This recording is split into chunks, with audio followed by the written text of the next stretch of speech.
Rembrandt Communications helps you boost sales, awareness, and credibility fast with a unique combination of SEO, copywriting, content marketing strategy, and public relations. Visit RembrandtWrites.com for your free initial consultation today.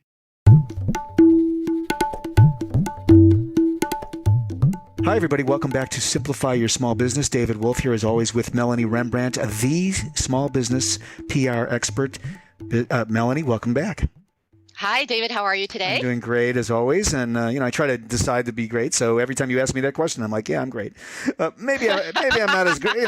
That may be on the spectrum of greatness. But how about you? All going well? All is good. And, it helps. It makes you put you in a better mood if you say you're great, even if you're sick or not doing so great. Yeah, it's kind of like that Tony Robbins thing. It's about posture. It's about it's really deciding about what your frame of mind will be. Anyway, that's not what we're going to talk. This podcast, we're going to really interesting dive on sort of what I'll call the overarching ideas, the language we use in the communications for our business, and this really relates to do we fight over which words to use, which is the headline, but really it's about this whole idea about choice in style and verbiage, right?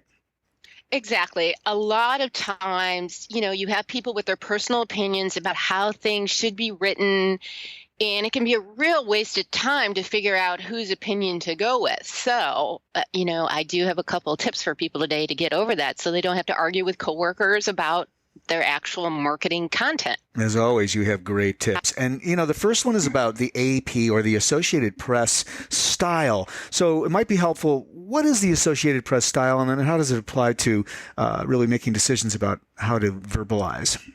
Well, basically, it is a book that's updated regularly called the AP Style Book and Briefing on Media Law. And you can get this online. And basically, they update it. And it is a standard for how you write and use grammar.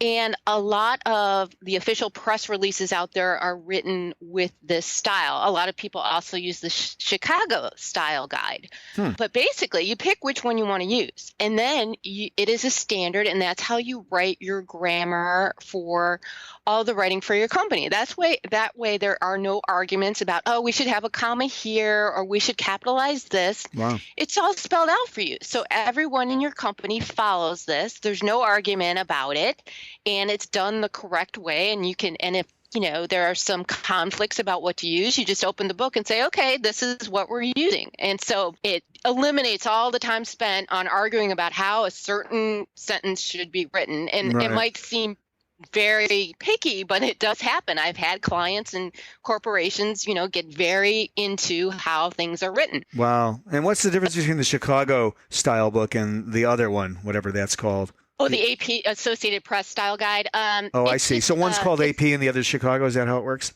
Yeah, and they have a few differences in them. Some media use the Chicago Style Guide. Some companies do. A lot use the AP style. I tend to use the AP style because a lot of press releases are written in that manner that are official for public corporations.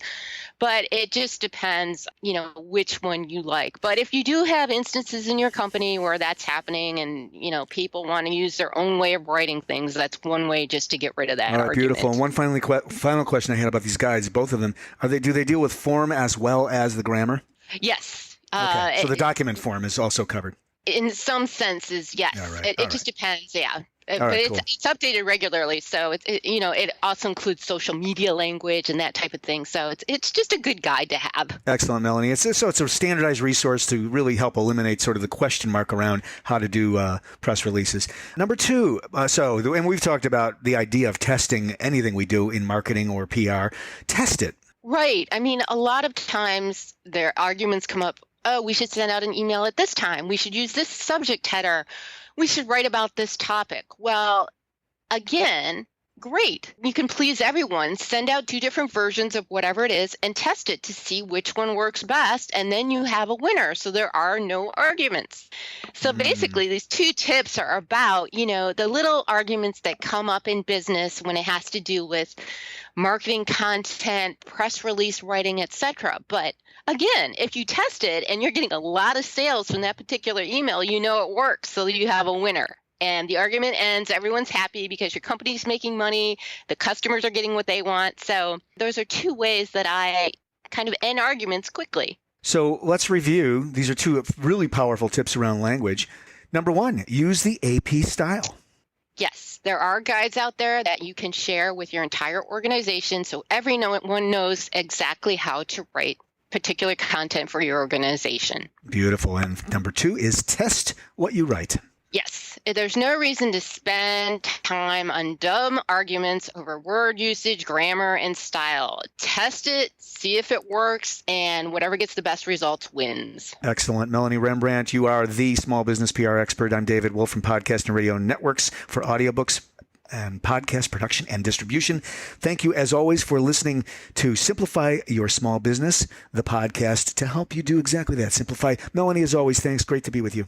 Thanks, David. Thanks, everyone. Have a great day.